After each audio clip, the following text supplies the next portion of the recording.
Some memories never fit inside picture frames, but live in the rhythm of a heartbeat where someone once loved you so deeply that you believed the world was safe. And then, on a cold night, when trust is stabbed in the back by those you thought were closest, you realize the only love strong enough to save you doesn't come from wealth, but from a woman who saved every penny to buy you a red coat in a Harlem winter. Had I known that the grandmother who raised me like a princess would one day be left out in the cold on Christmas Eve by my own in-laws, I might have burned every bridge, but I didn't know. And because of that, I let her endure something no one should ever have to endure. That black girl's name was Amara Bennett, 34, CEO of Bennett Creative Group, a sharp and resilient businesswoman who once graced the cover of Forbes Women under the headline, "The Woman Who Turned Pain into an Empire." But no one knew that behind the spotlight, Amara was an orphan raised in a one-bedroom apartment in Harlem by her grandmother Eloise Greene, a woman who spent 27 years as a janitor at Grand Central Station. That day was the last Friday of November. Manhattan had turned to winter, and the last rays of sunlight spilled through the windows of a penthouse on the 40th floor of the Upper East Side, where Amara sat on a burgundy velvet chair beside Eloise. In her hands was an old photograph, its edges yellowed, a newborn baby wrapped in a red blanket, nestled in the arms of a dark-haired woman with eyes full of fierce determination. This photo was taken before the accident happened, Amara whispered, her voice trembling as if the memory had brushed down her spine. She gently laid her head on Eloise's shoulder, who was stroking her hair as if Amara was still the one-year-old child who lost her parents in a drunk driving crash on the Brooklyn Bridge. "That day," Eloise said, "when I brought you home from the hospital, you stopped crying, grabbed my finger, and looked at me with a strangely determined gaze. I knew you were going to be someone no one could break." She looked at Amara with pride and sorrow, the gaze of someone who had traded away her youth, health, and dreams to raise a life.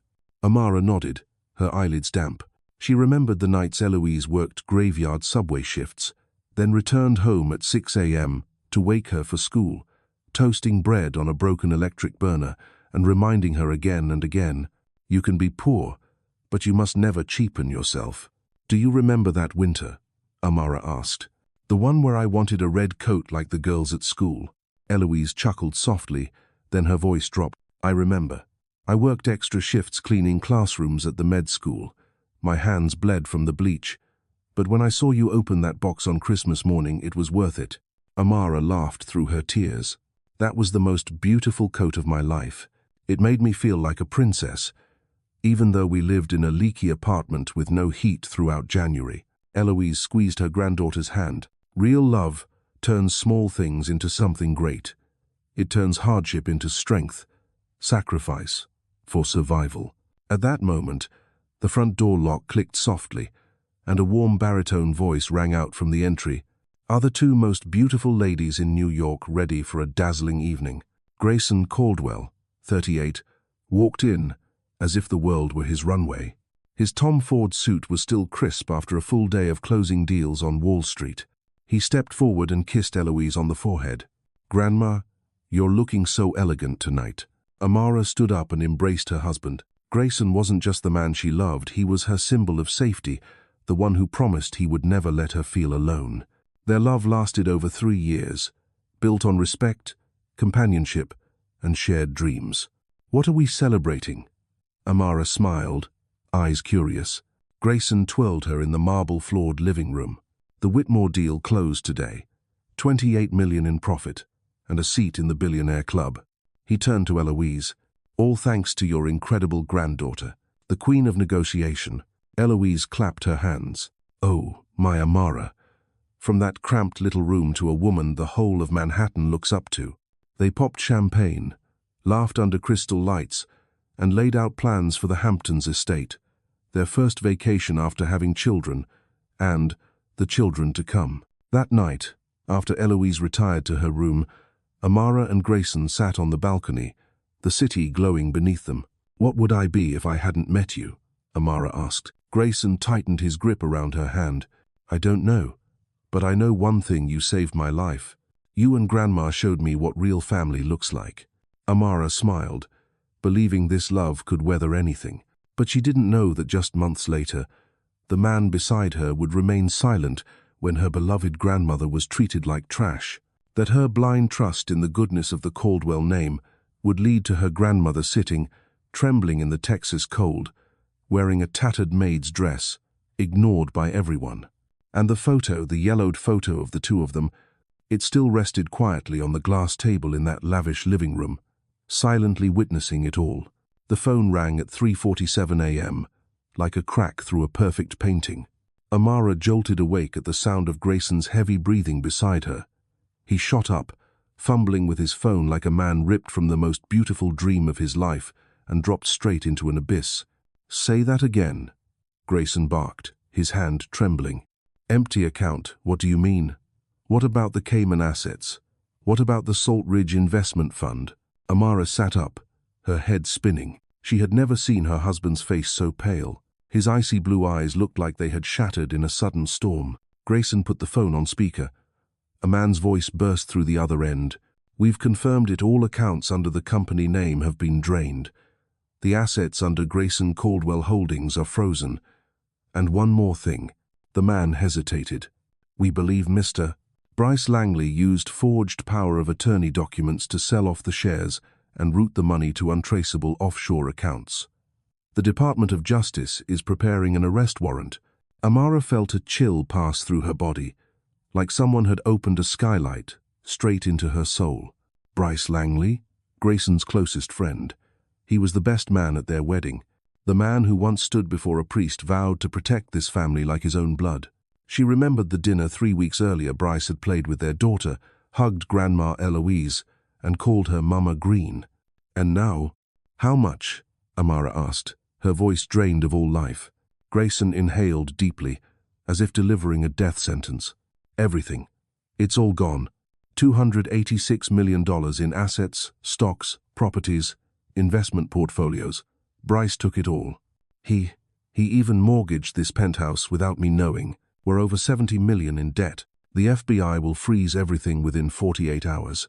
Amara covered her face, struggling to breathe. Cold sweat ran down her neck. Everything they had built, every meeting, every cross-state business trip, the days she worked herself to exhaustion, evaporated in a few keystrokes by the man she once called brother. It wasn't just about money. It was betrayal. It was the look on Grandma Eloise's face when she heard the news.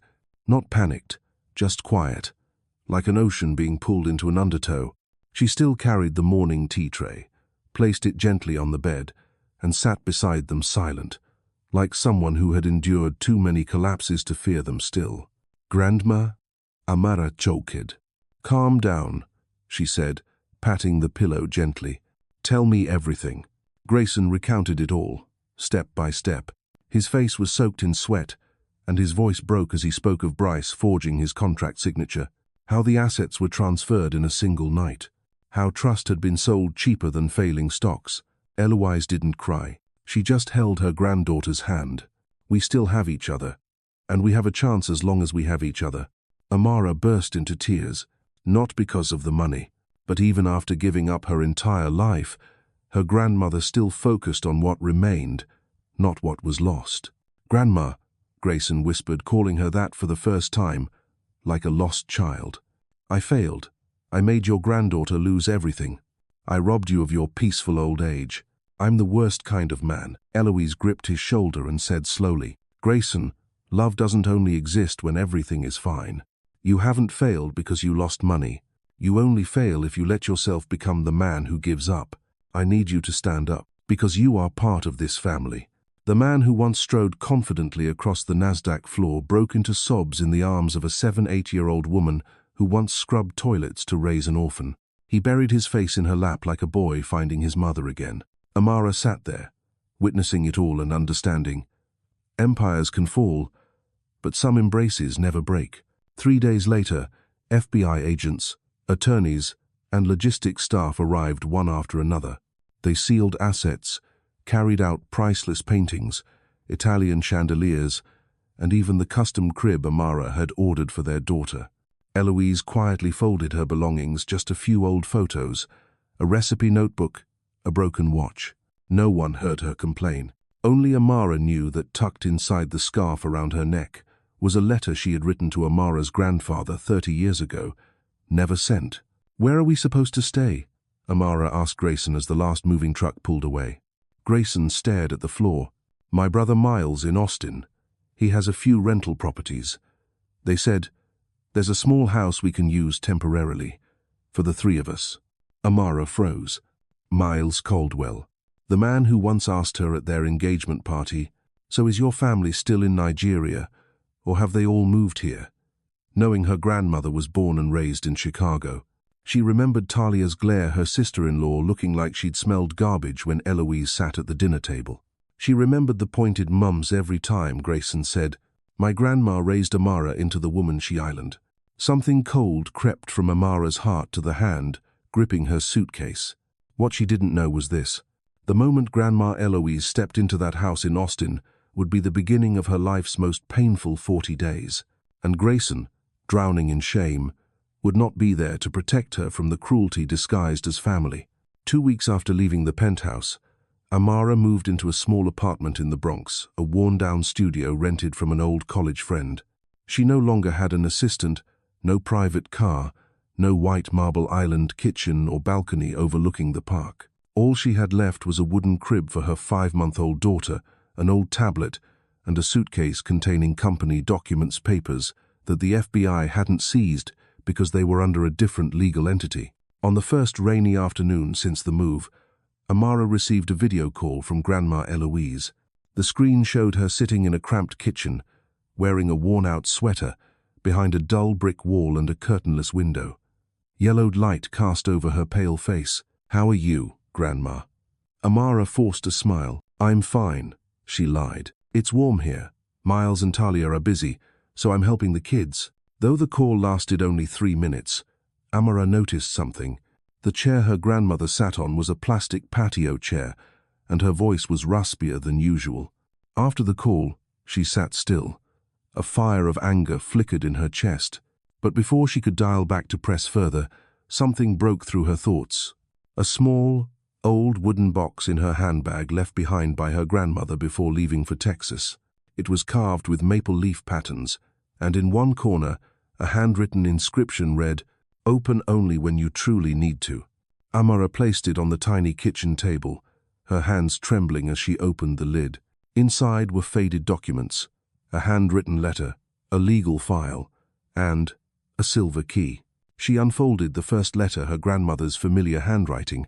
"My dearest Amara, there are secrets I've kept, not because I wanted to hide them, but because I wanted you to live without the burden of the past. But if you're reading this, it means it's time you knew the truth." In the letter, Eloise explained that Amara's father, Carlton Bennett, was not the poor man people thought he was. He co-founded a major shipping company called Bennett Sutter Logistics, valued at tens of millions in the late 1982. However, after a dispute with co-founder Richard Sutter, Carlton withdrew from the company under a confidentiality agreement and with a private financial settlement. Carlton had planned to start over, but the accident happened before he could legally transfer his assets to his wife and child. In his will to Eloise, he wrote, "If my daughter grows up and wishes to carry on any part of me, let her choose for herself." What left Amara stunned was the final page, a list of assets under Carlton's name, managed through a trust company based in Santa Rosa, California. The only remaining property was a vineyard estate in Napa Valley, maintained by a caretaker, Miguel Santos, for the past 25 years under the original contract. And the silver key. It opened the front door. According to last year's appraisal, the estate's estimated value is over $40 million. Amara sat frozen. Amidst losing everything, a house far away in California appeared like a light at the end of the tunnel. But what made her cry was not the number, it was the attached folder. Scholarship records, school applications, medical bills, and living expenses from her childhood were quietly paid for from a private source her grandmother had never mentioned. Carlton hadn't abandoned her. Even though he had taken too soon, he had prepared everything so that she would still find her path when she grew up. She stared at the silver key in her hand as if it were burning. That night, Amara stayed awake. She cross-referenced the legal documents, confirmed she was the remaining heir, and verified the ownership rights. By morning, only one thing remained: make a decision. Grayson called. He was still at a temporary hotel in Austin. He said briefly, "Miles agreed to let Grandma stay for a few months, but she'll need help around the house. Don't worry, it's only temporary." Amara clenched the phone so tightly her nails dug into her palm. "Have you seen how Grandma looks lately?" she asked. Silence. "Have you looked into her eyes when she says, 'Everything's fine'?" Longer silence. "Amara," Grayson finally sighed, "I know you're hurting, but if we sell that house, maybe we get a second chance. A way for Grandma to live with dignity, so you don't have to start again from zero." Amara nodded, but didn't reply. She didn't need Grayson to say anything more. She already knew what she had to do. The next morning, she booked a flight to Napa Valley one way, non-refundable. She wrapped the silver key in the silk scarf her mother left behind, tucked it close to her chest, and she wrote the only line in her journal: "I will go where my father left behind, not to reclaim the past, but to trade it for a future worthy of Grandma." Flight 2273 of Alaska Airlines departed JFK Airport at 6:10 a.m., piercing through New York's late winter gray skies. On board, Amara sat in seat 11 amperes. Her only suitcase resting quietly in the overhead bin inside were exactly 3 outfits: a sealed folder of documents, and Eloise's brown leather journal. She didn't tell Grayson she was leaving, not out of anger, but because she wasn't sure the man she loved still deserved to know she was making the greatest sacrifice of her life. As the plane passed over Colorado, Amara turned on her phone's airplane mode to reread her grandmother's letter. Her voice echoed in her head, gentle, firm, and soaked in time. "If you ever feel lost, remember your ancestors crossed oceans, endured racism, poverty, and injustice, not so we would bow our heads, but so we would keep standing tall." The plane landed at SFO at 9:52 a.m., California time. The air felt different here, carrying the scent of mountain winds and damp soil, with hints of pinewood and distant vineyard grapes. A bronze-colored pickup truck waited for her in the lot driven by Miguel Santos, the estate's caretaker. He was a Mexican man in his 60s, gray at the temples, with a wrinkled face but gentle eyes. "You are your father's reflection," he said as soon as they met, then drove her through the lush green hills of Napa Valley, where vineyards rolled like velvet blankets across the slopes. The estate lay hidden among tall maple trees, its driveway paved in white stone and lined with lavender. It was a French-style manor, somber, dignified, and proud in how only unbroken spirits carry themselves. Miguel opened the door using the silver key she handed him. Inside, nothing had been touched in over 20 years. The house was like a buried treasure, every object breathing nostalgia. Framed photos of Carlton and her mother, an old piano, a wooden rocking chair, the Japanese tea set he once bought in Seattle. In Carlton's study, a bookshelf stretched to the ceiling, filled with handwritten notes stuck around a world map, marking shipping routes he once dreamed of building. Amara touched that wall as if touching her father's warmth from a past she never lived. Miguel quietly left an envelope on the table.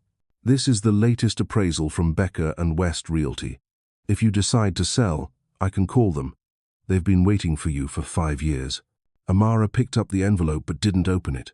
That night, she sat on the house's balcony, gazing at the twinkling lights in the valley below. No one knew that she had given up an entire lifetime of trust to sit here. Grayson still hadn't called back, and that, more than anything, made her realize trust cannot be borrowed from love. It must be rebuilt with action. The next morning, Amara walked into a local Santa Rosa bank holding the inheritance documents.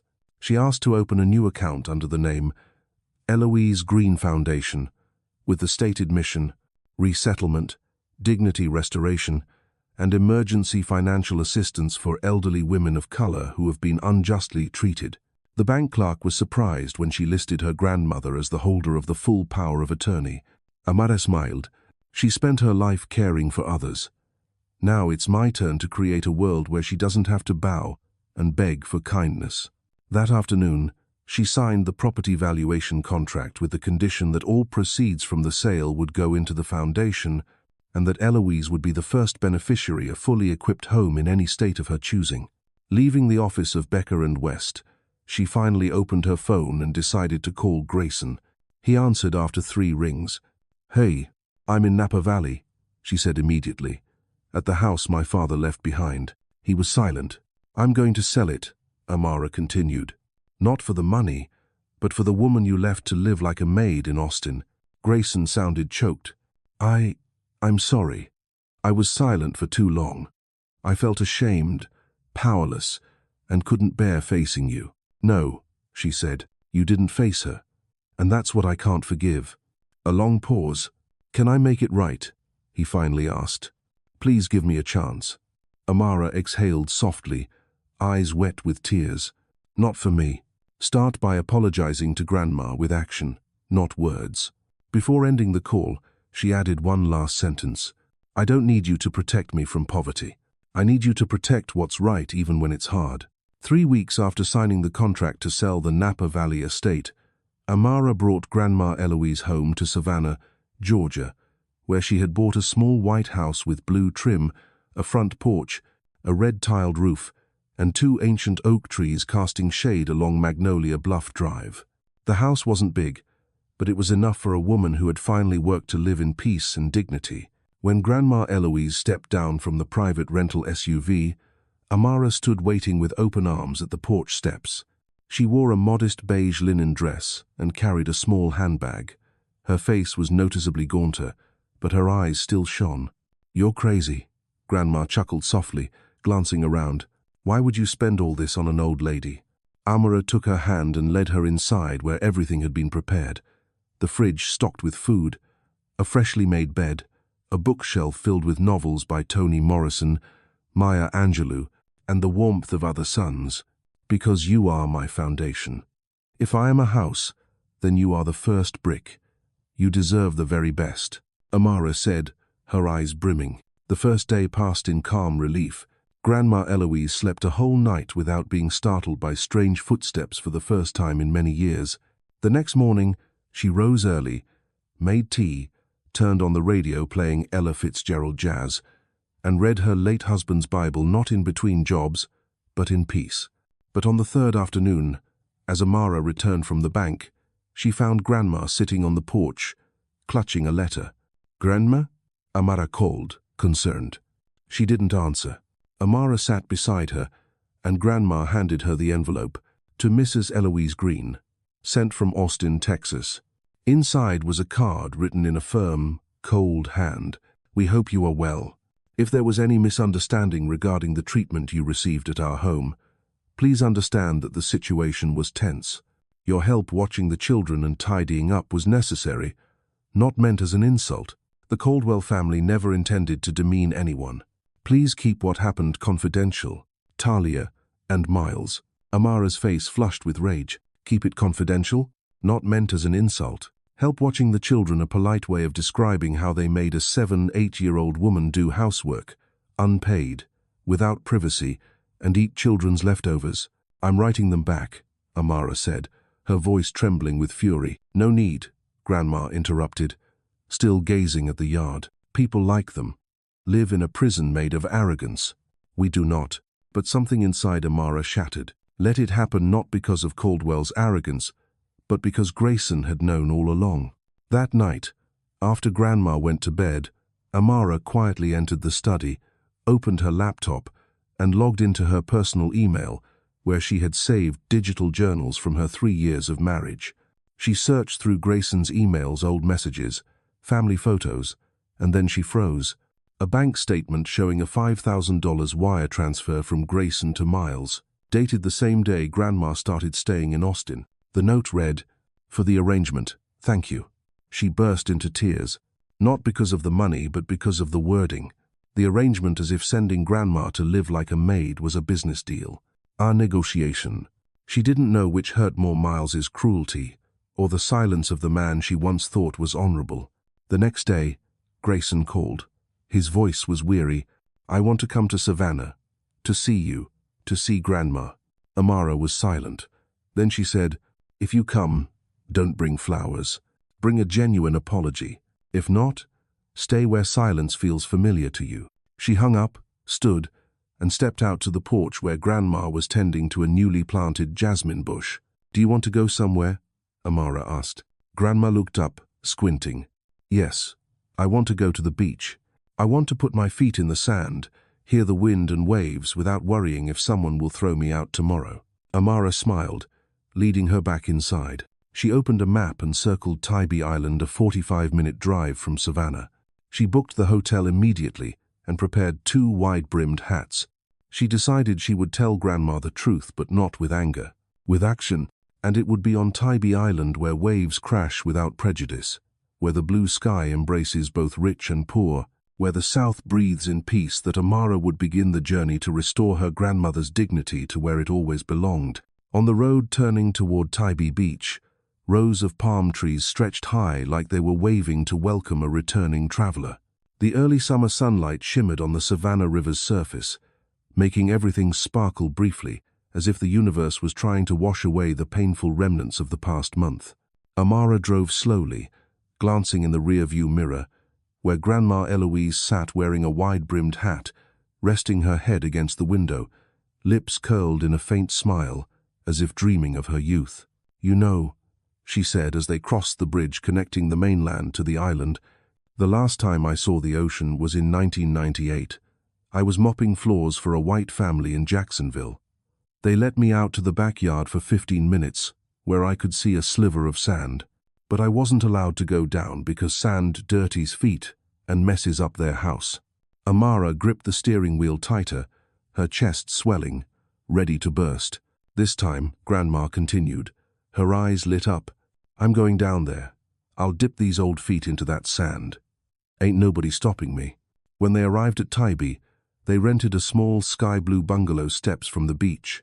Amara brought her inside, switched on the ceiling fan with its gentle clack-clack, then pulled out a cream-colored floral dress she had prepared back in New York, just the right size, the fabric soft and light, like June sunlight. "Try this on, Grandma," she said. Grandma Eloise laughed. "Wearing this, people might think I'm a guest at a wedding." "No," Amara replied. "They'll think you own the whole damn ceremony." That evening, 2 black women, one young, one elderly, walked hand in hand on the sand, passing the surprised glances of tourists, white families in sunglasses, and children splashing in the water, but they did not lower their heads. Grandma Eloise stopped in the middle of the beach, took off her sandals, and stood barefoot. The waves lapped at her ankles, cold, but full of life. Amara stepped back a few paces, pulled out her phone, and hit record. She zoomed slowly on Grandma's hand, veined, sun-worn, the hand that had washed thousands of dishes and scrubbed hundreds of bathrooms, now stretched out into the sunlight like a symbol of resurrection. "What are you doing, Grandma?" Amara asked, still filming. "Taking back what they once forbade me," she replied, eyes closed. "Freedom. And the blue sky." That night, after a dinner of jambalaya and cornbread, they sat on the porch where the ocean breeze played in their hair and lights flickered from distant shores like restless spirits. Amara opened her laptop and pressed play on the video. "I want you to see this," she said. "Then decide if you're ready." Grandma watched until the end, then said only one sentence. "Post it." Amara nodded, opened Twitter. With soft jazz playing in the background, she typed the caption, "My grandmother, Eloise Greene, age 78. She was a housemaid for white families across Alabama, Florida, and Texas, where no one ever said her name. She never saw the ocean until 2025. Today, she walked straight into it like a queen. They forgot her. We did not. Hashtags, honor her name, Eloise Greene, unsung mothers. The post went live at 9:12 p.m. By 9:41 p.m., 12,000 likes. By midnight, 283,000 shares. By morning, the press was calling. They wanted to interview Grandma Eloise. They wanted to run the story in the Inspiring People section. They wanted to film her right there on Tybee Island. But what made Amara cry wasn't the media attention. It was Grandma asking, with sincere eyes, "Are you sure? They'll listen to you." A black woman, too old to be media-worthy.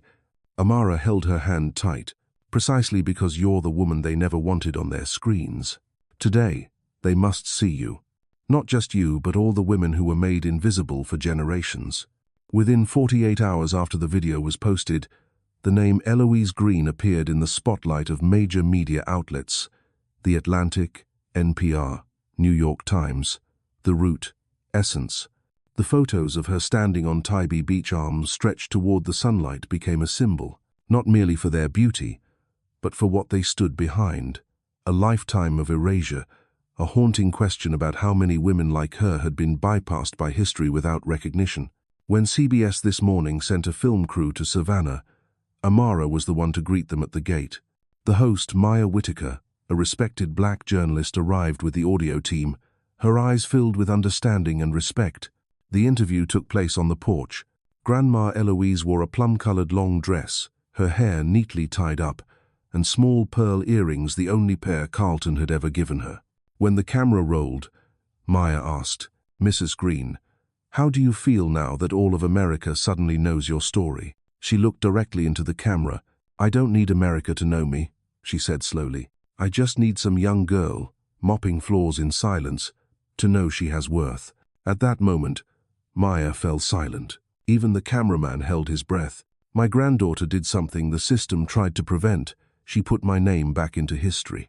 And if she could do that for me, millions more deserve to be named." After the broadcast, social media exploded. The hashtag #HonorHerName surpassed 12 million shares in 24 hours. Young people began posting their grandmothers' names, their mothers' names, women who had been maids, nannies, cooks, with captions reading, "No longer invisible." Amara hosted the first public talk titled "Forgotten Honor" in Savannah at the public library. The auditorium was packed, from anthropology students to older women who had once worked in laundries and kitchens. Grandma Eloise stepped onto the stage, looked out over the hundreds of eyes fixed on her, and said, "I used to think I was just a shadow, but today I know. A shadow proves there is light." Amara stood backstage, her hands clasped tightly, not out of fear, but emotion. She knew every tear, every sleepless night, every moment of despair had led to this one. Grayson sat in the back row. He wore no suit, carried no former pride, just a man silently reckoning with himself. After the talk, he approached. "Amara," his voice hoarse, "I was wrong, not just once, but many times. And I know no apology will ever be enough." She said nothing. He lowered his head. "But if there's any way for you and your grandma to stop seeing me as the one who caused harm, and instead as someone willing to make it right, I'll do anything." Amara looked deep into his eyes. She saw a different Grayson, not the man complicit in silence, but the one willing to step back so someone else could be seen. "Honor isn't something you ask for," she said. "You have to rebuild it brick by brick." He nodded. For the first time, there are no arguments or justifications. That night, Grandma Eloise went to bed early. Amara stepped out onto the porch and opened her email. A new message had arrived from the 60 Minutes production team. They wanted to film a special not just about Eloise, but about the national movement. "Honor her name." Amara replied, "I'll let Grandma decide." She launched a live stream right after, speaking directly to the thousands watching. And for the first time, she used words her grandmother had never heard spoken by anyone with power. No one is born to be called by someone else's name. No one lives their whole life just to be erased from collective memory. Honor is a legacy. Today, we are not just honoring my grandmother, we are rewriting the very definition of history. 1 week after the first 60 Minutes broadcast, Amara's inbox was flooded with thousands of messages. Not from the press, but from young people, white, black, Asian, Latinx children, who had grown up in homes that didn't belong to their birth parents. They spoke of Miss Thelma, Mama Josie, Nana Lou, Tia Magdalena, and Granny May, women who had raised them, rocked them to sleep, taught them how to spell, made bottles late at night, but had never had their names in the household registry, had never been publicly thanked, never invited to sit at the Thanksgiving table. A Jewish Harvard student named Rachel Levin wrote, "I never knew the name of the black nanny who raised me for the first 10 years. Mrs. Greene's video made me dig through hospital records to find it Letty Rose Barksdale. Today, I found her granddaughter in Baton Rouge, and I promise that name will never be forgotten another day. In Brooklyn, Devon Michaels painted a massive oil mural titled "The Women Who Raised the Nation." In it, hundreds of faces of women of color stood in a line, each holding a small item, a spoon, a towel, a doll, a book representing their silent roles. At the mural's center was an image of Mrs. Eloise Greene, eyes gazing forward, arms outstretched, with Tybee Beach and a rising sun behind her.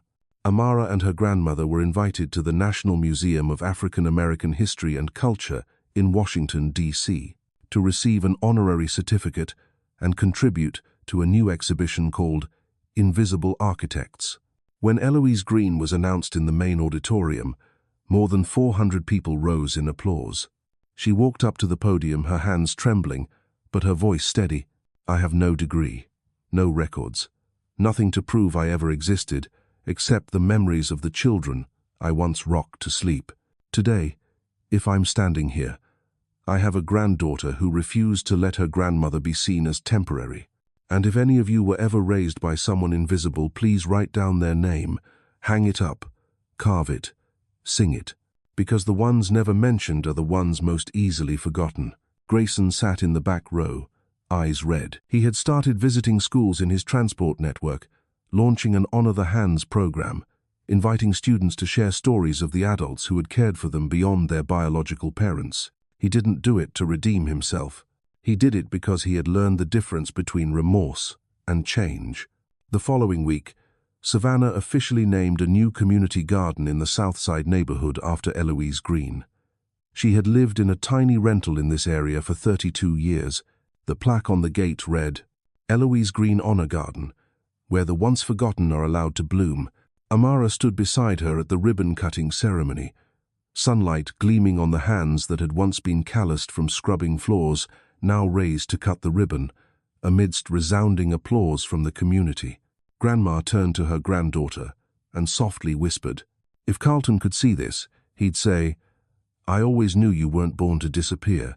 Amara squeezed her hand, "And now, no one can erase you anymore."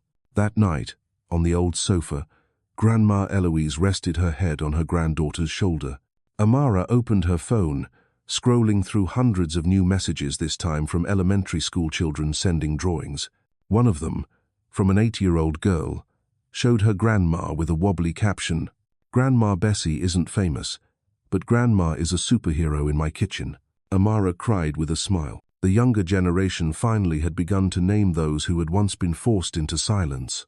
In early September, the winds shifted in Savannah. The oak tree in front of the porch began to shed its leaves early. Mrs. Eloise brewed tea, and Amara sat beside her laptop, quietly rereading the draft of the speech. She was preparing for a conference at Princeton, where she had been invited as an honorary guest for the series Rewriting American Memory. The doorbell rang. Amara looked up. At the gate, Grayson stood wearing a white shirt with no cravat and holding a small wooden box. His eyes looked up at the porch, and in that split second, everything that had ever been restrained between them seemed to return with a single breath. Mrs. Eloise stepped out first. No welcome, no coldness, just a look. "I'd like permission to come in," Grayson said. His voice was hoarse, but not cowardly. Amara said nothing. She walked in first, letting him follow. Grayson placed the wooden box down at the tea table and opened it. Inside was a photo album, handwritten letters, and an old yellow folder. Each item is wrapped in tissue paper, as if returning a stolen memory. "These are all the Caldwell family records related to you," he told Mrs. Eloise. "Insurance forms, rental agreements, old payroll logs, everything you should have had." Amara frowned. "How did you get these?" Grayson exhaled. "I went to Austin, met with Miles and Talia, demanded they reopen the archives, threatened to sue if they didn't cooperate." Mrs. Eloise looked at him for a long time. "I didn't do this to redeem myself," he continued. "I did it because eventually silence stops being an option." Amara crossed her arms. "You still could have spoken up earlier and stopped it when Grandma first moved into their house, but you stayed silent. For 3 years, Grayson didn't argue. I know, and that's something I'll carry for life. But now, if there's any way I can help restore her dignity and the dignity of those like her, I'll do it. Even if it means laying bricks beneath the foundation. Silence fell over the room. Amara stood up and stepped out to the porch. Grayson followed. She stood with her back to him, eyes on Magnolia Bluff Drive, where once they had ridden bikes after their wedding. "What will you do next?" she asked. "I've resigned," Grayson said. "Left the family transport company. I used all my shares to start a non-profit. It's called the Greene Foundation." Amara turned, stunned. "The foundation will provide financial support for women who are janitors, maids, nannies, so they can retire with dignity, be named, have housing, be cared for." She looked at him. For the first time, she no longer saw the arrogant man in an expensive suit, but someone who had learned a lesson no Ivy League ever taught: how to listen to those forced into silence. "Will my grandmother be the honorary patron of the foundation?" he added. Amara stayed silent, then nodded. "That name deserves to be on many walls." Grayson left in quiet. That evening, Amara sat with Mrs. Eloise on the porch, going through the old letters Grayson had brought. Among them was a handwritten letter Carlton had once written to Miles Caldwell, a letter never sent. "I entrust the person I love most to your care. Don't make me regret believing light is still in men's hearts." Amara folded the letter. She turned to her grandmother. "You've waited too long to believe someone else would see you." Her grandmother squeezed her hand. "But one day, the truth finds someone to tell it." They sat like that until night fell, two women, two generations, together under a sky where no one had to remain hidden anymore. That autumn, as the winds began to carry the scent of golden leaves back to Savannah, Eloise Greene appeared everywhere, no longer just a passing hashtag, no longer just a touching story on social media. Her name was engraved on a stone wall at the Museum of American Memory in Philadelphia, a place that honors those never mentioned in textbooks, but who are the true backbone of the nation. Her name was read aloud at the graduation ceremony for social work at UCLA by a black student raised by her grandmother, who titled her commencement speech, "Letter to the Women Who Raised America." Her name appeared in newly approved textbooks in the state of Illinois, in a chapter titled Care Work and the Invisibility of History. At book fairs, a memoir titled No Longer Invisible, written by Amara herself, stayed on the New York Times bestseller list for 11 consecutive weeks. But all that recognition changed nothing in the small house on Magnolia Bluff. Mrs. Eloise still woke up early, brewed mint tea, and tended her jasmine trellis. She declined every invitation to Europe, late-night talk shows, or glamorous honors. "Someone who's been hidden all her life," she told Amara, "just wants to live the rest of it quietly but never erased again." On the last Sunday of November, she collapsed in the garden. A minor stroke put her in the hospital for nearly 10 days. Amara stayed by her side without leaving, reading her books, sharing messages from strangers online calling her Grandma Greene of all of America. One cold night, she held Amara's hand. "If I go," she whispered, "promise me you'll keep naming the others. Don't let anyone live out their life in silence." Amara nodded, lips trembling. "And don't cry. Don't mourn. I've lived long enough to know, to be called by your real name. Among the crowd is a kind of heaven no one can tax." A week later, she passed in her sleep, peacefully. The funeral was held at St. Luke's Church, the very place that once refused to let her mother enter through the front door. That day, hundreds came, people who'd never known her name, people who brought the names of their own grandmothers, people who didn't come to grieve but to etch into time something that could no longer be erased. She lived, she had a name, she left behind light. On the gravestone at Bonaventure Cemetery, Amara carved, "Eloise Greene, 1947, 2025. No longer a shadow, never again." At the end of the service, Amara stood before the microphone, her voice steady like a December wind. "This is the end of a life silenced and the beginning of a new chapter in history, one where no one must wonder if they are worthy of being named. We will name them my grandmother, your mother, the nannies, the doorkeepers, the janitors. We will build statues for them with memory and carve their poetry in gratitude, because if history forgets them, We will become the new history that remembers. That night, Amara returned to the little house and opened her laptop. In the email draft box, she typed, "Dear 60 Minutes production team, my grandmother is no longer here, but her name lives on. I want to start a new project called 1000 Forgotten Names to Tell. Each week, one story of the unnamed women who once built America. Can we begin next week?" She pressed send. Outside, the jasmine still bloomed, and the winds continued to carry her name far and wide, to every place and person who had ever been forced into silence.